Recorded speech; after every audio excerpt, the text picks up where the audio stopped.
Dan is on his way up. He got back late from track, but he said for me to start, so whenever you guys are ready, I can. Okay. All Got a right. big crowd, so.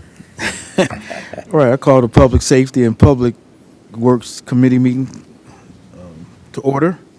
First thing we have is the minutes. March. Nothing there. Department of Public Safety and Is gonna go for it. Cass. Yep. You got the floor.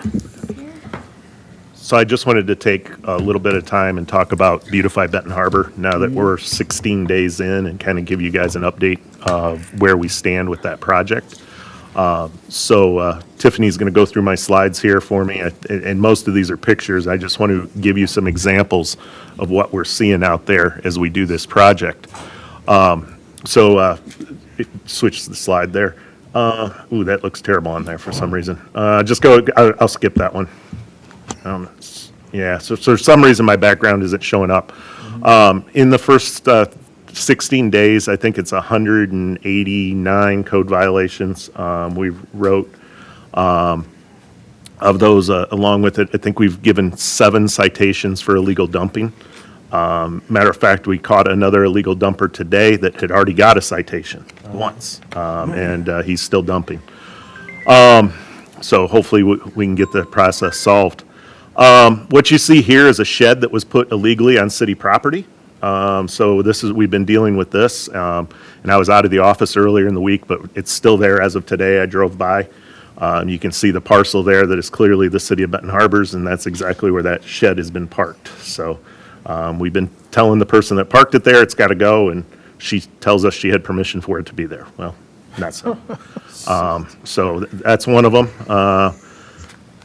This is, and I just drove around this afternoon just to take some pictures of trash, because this is a constant issue we can't get past. And I don't know the solution to this, but it's this illegal dumping, and we go through the trash. Maurice looks through it, and that's how he's got the tickets so far, but this one had nothing. But it's just this everywhere, and you'll see in the next couple pictures, and it may not look bad in the picture because it looks like it's far away, but let me tell you, in person, it looks bad. Yeah. You know, the tires scattered throughout town, things like that. So, the more cleanups we can do, the more grants we can get to help beautify the city, the better. This one is up on Ross Street. This is new. It wasn't there last week when I was through there. And it's, just another, people throw their trash bags out or whatever. And a lot of these are not residents. They're people coming here to dump their trash from other places. When we catch them, the majority of the people we catch are not residents. So, or the ones that are residents, they paid somebody to dispose of their trash, and the person they paid did the dumping. So there's that one.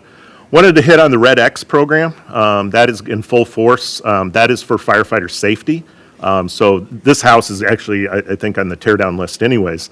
But these are houses that have holes in floors that if we would go in on structure fires, we would end up hurting or killing a firefighter. So the Red X program is in full force as well. They were out doing more today. I think we're like 25 of those that are Red X's, so it means we're not going to go inside. And I just wanted to show you some of the other pictures of some of these places. Actually, these are just some properties. This porch was hit by a car. It's been that way now for 5 years. It's actually starting to sag and cause other structural issues with this house. A lot of garages that are just falling down. These are some electrical issues we found this week. The one is on a commercial property where the electric was done without a permit, and it's an open 3-phase panel there. So all that electric is live without a front on it. And then we just stumbled upon that work being done. The other one is probably the number one cause of fires in the city of Benton Harbor. And it's very hard to see from that picture, but it's Romex wiring tied to knob and tube wiring. So the old knob and tube cannot handle the draw that today's wiring handles. And that's what you see in that picture there. These are a house that a lady was paying $800 a month to live in. That is her bathroom that has the hole in the floor. So you're looking up from the basement into her bathroom on the first floor. So there was only one working bathroom in this house. That is her electrical panel. and you can tell that just the wires haphazardly ran to it. So this is from last week. This isn't like old pictures. These are pictures that were found last week in the city, people occupying these homes. So that's, this is a problem. That's the water piping. So from the hot water heater, that is in no way, shape, or form code. So $800 a month she was paying to occupy this home, and that's the things she's living in. This was raw sewage in her basement. We found another rental today with raw sewage in the basement. Yeah. People live. I thought the No, it's raw sewage. water tank was leaking. No. Jesus Lord. That's her exit door in the back, barred shut. So you got to step over those boards to get into the basement. So if she was trapped, couldn't get out her front door, there is no way she's getting out through there. All right, there's just more red X. And I just wanted to show you, these are some pictures of why we're doing this red X. So these are some houses that they've red X this past week.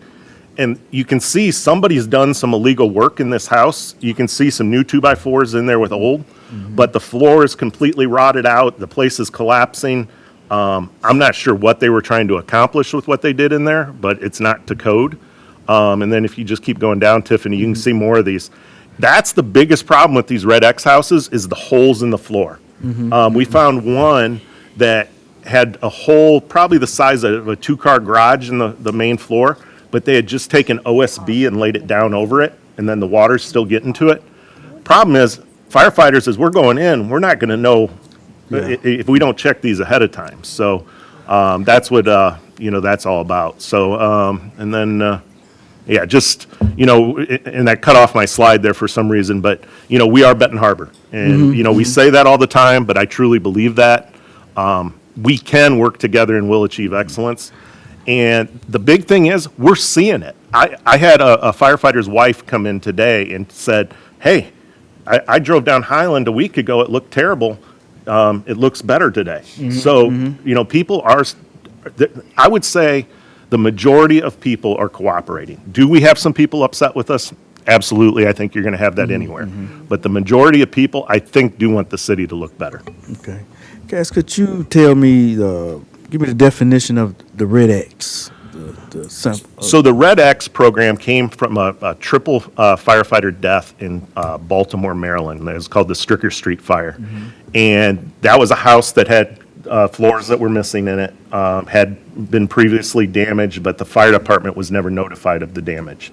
And because of that, they've developed, and actually the Red X program, if you look in code, you can find it buried in the code as well. But it really came to light because of that fire. So we took a program from, another city, and we're making it work here for us in Benton Harbor. So the Red X is on all 4 sides of the house.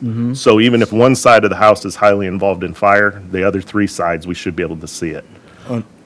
There's one other one, and I forgot to put the picture in. We had a fire, and this is another issue, is squatters. We had a fire, and we made an arrest on it on Washington Street, March 21st, March 22nd. And it was due to squatters being in that house. And luckily, because of cooperative witnesses who saw them lighting the fire, we were able to make an arrest.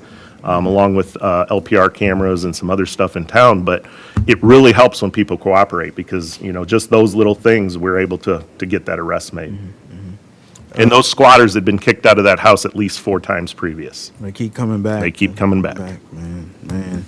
So I appreciate the work you've been doing. You're in the public safety. The city manager, so he's talked about grants. I'm sure we're looking for grants that can help clean up some of the blight. We're looking continuously for them. But our real solution is going to have to be the citizens in the city. As a matter of fact, what I'd like to do is very shortly, I'm going to propose a reward program, even if it's as simple as $100 for anybody that gives us a picture of somebody that's dumping where we can follow up on them. Because as fast as we do things to try to abate the problems, they just do it all over again. One of the biggest ones is our alleys. I've been listening to people for the last couple of months talk about problems in the alleys. in the middle of the summer last year, I rode up and down about half the alleys in the city with Jason from Avonmarsh to make sure and see where we had spread the gravel and so forth to make sure people could get through 'em.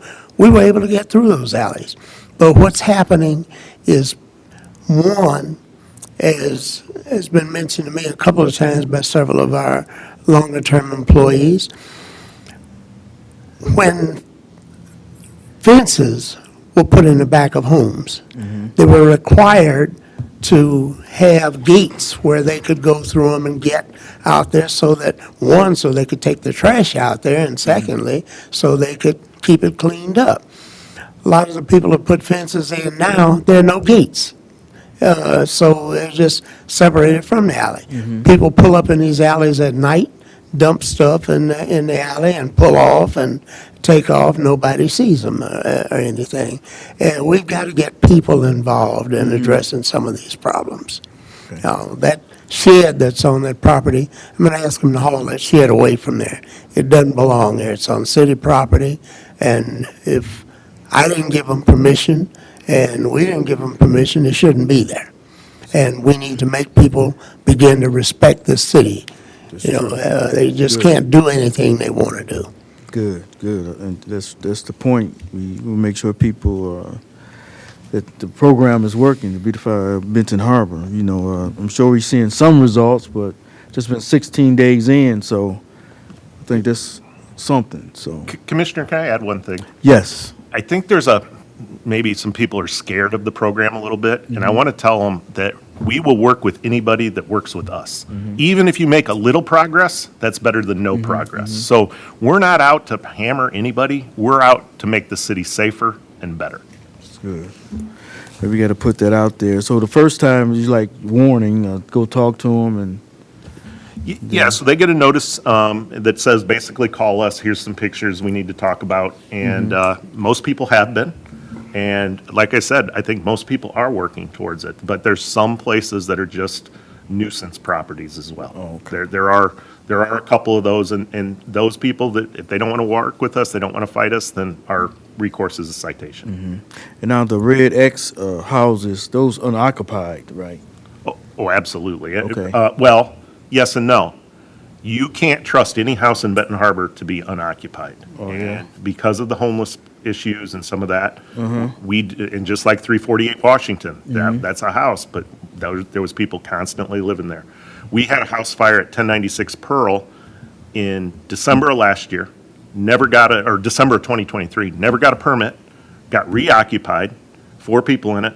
We had another house fire there in February 22nd, I think it was. 4 more people living in there.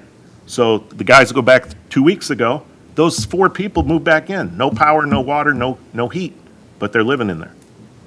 So we ended up screwing the doors shut and that to keep people out, but we can't screw the doors shut on every property. I mean, Yeah. number one, it creates issues, and they can still break back in.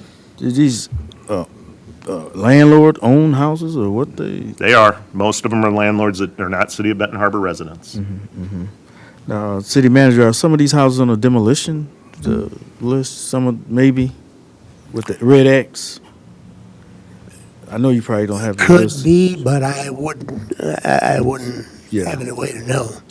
There are some that are. Okay. But some of them are privately owned, so they're not on the demolition list. So that's another problem is, the people just walk away from these, and for 3 years, until they, go to back taxes, then it becomes an issue, so. You listed some of the demos coming in the monthly report. Yeah, and there are, the list of demos is in the monthly report. Yeah, I I was see it, out yeah. there for the manager today, working with the construction companies. Number one, the construction companies seemed very good to me. They were very responsive, and yeah, I think it's 11 properties, or 13? We got 10 on there now. Okay, Yeah. 10. But one thing I did want to mention in response to your question about grants, we're pursuing and looking for grants in every opportunity where we can use them to help address some of these. But be aware that most federal and for that matter, state grants, since half of their money comes through the feds, have requirements on them that won't allow us to use grant money to perform what they consider normal city responsibilities. And that makes it a real challenge. The CDBG blight and elimination is an exception for us, but then you know how much we get in CDBG money. It's not very much. We're able to do what we're going to do with this demolition program as a result of saving this from back when we had $2 million that had to be spent. All right, good. Anything else? Okay, is it? Right. Anything from public safety? I know you can give us something like, but come on, man, say something. You here? Say something about track or football. So is any car break-ins been happening throughout the city? Down? Yay. Good, good. Home invasions are down, burglaries are down, thefts of vehicles are way down. Now, I live on Hastings. I hear a lot of loud motors like NASCAR at night. Can you tell me what's going on? Is these cars just racing, or they just? Well, it depends when you hear them, because where you are, it's probably Donnie Meeks, but anywhere else. Y'all laughing. Yeah, but is it? How do the police respond to that when they? If somebody. When we get calls, generally they're moving. So by the time we get to the area, and quite frankly, by the time dispatch actually calls us, which could be, Yeah. so it's hard to tell moving targets. Of course, in every warm day, the gathering place is different. Okay. But we encourage people to call if they're hearing racing. That's against ordinance. Right. Even racing your engine, that still goes against the noise Yeah. ordinance. Just something that's, and this is code, zoning, police all together. There's a new marijuana shop opening next to the gas station down here on Main Street. Yeah. And I know you can have mixed emotions about that, but the one thing they're going to be doing is they got zoning to put a fence in, or got approval. So they're actually going to fence off the parking lot at 310.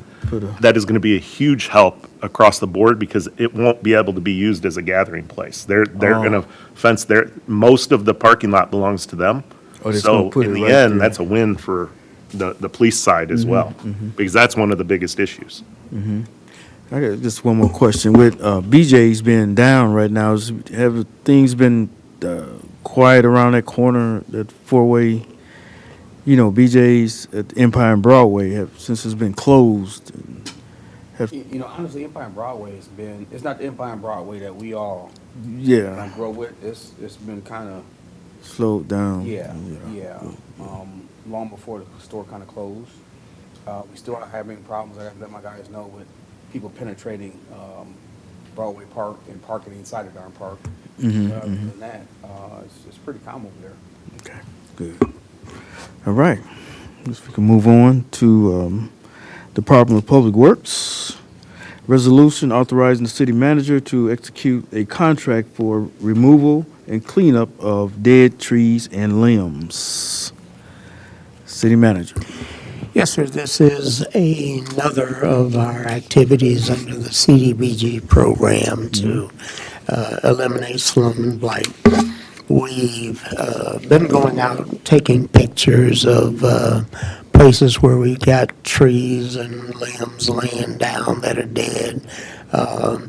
We basically concentrated on city-owned properties. We got a lot of them that are on privately owned properties too, but we're going to have to go through the process on those of giving notice and all of what has to be involved to do that.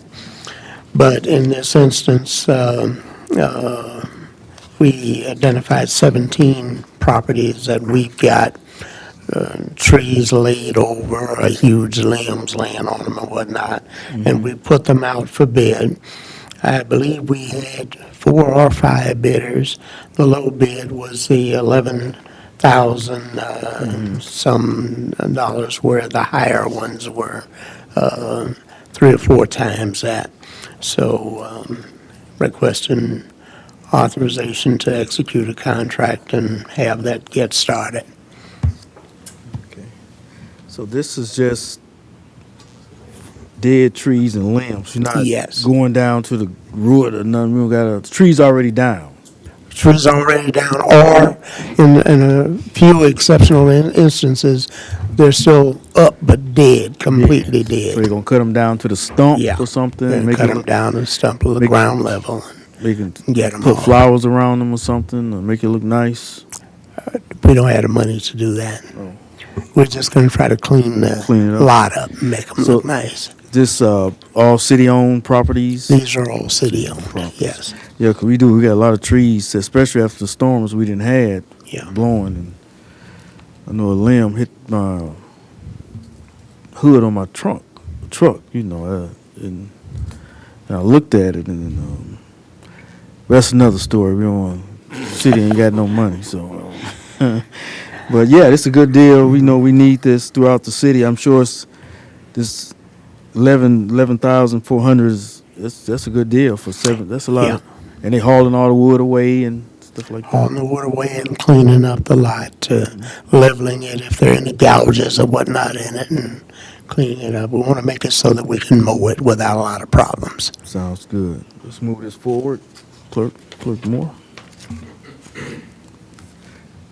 Next, we have resolution authorizing the city manager to execute contract with B&Z Company for the 2025 CDBG sidewalk and Empire sidewalk projects. I know, Yes, this is we had approximately $99,000 that we had left for sidewalks, and typically what we found in past years is even 150,000 isn't enough to really get any real interest in terms of people bidding on it. But we put it together with the Empire Sidewalk project that you've already approved, that we had state funding for, and had them bid the whole thing, and this is just part of it. So we're requesting authorization to execute the bid and let them go, do the contract and let them go ahead and start doing that work. all right. I'm sure they can finish that up. Well, summer's just starting, so Yeah. I just got one. Commissioner Henry not here. You know what she'll say? Is it? What she call it? It's gonna be jobs for the. No, it's too small a It's contract. too small a not gonna be contract. that much. It's both sides. I know. I remember Jason coming here from Avonmarsh talking about it. Both sides of, from Superior to, Levette. Right? No, it wasn't. That's a different, it's a different, It's on Empire. And So, going- Yep, yeah. between Superior and Levette. Yeah. That's where the Empire Sidewalk project is. On both sides. If I'm correct, but I remember Jason was here. Anyway, it's a good thing. We need it, because I know we just done up to, I think, Monroe, or was it Ogden, or something like that, sidewalks. So there's a map of the Yeah, we just did, I think, up to, Empire Sidewalk where they're gonna be. oh, okay, I got you. There's a map. Yeah. 'Cause if we can have the agendas right there, if anybody need, you get a pastor one too, you can take a glance at it, see what we talking about. Yeah, that's good. We moving forward on the.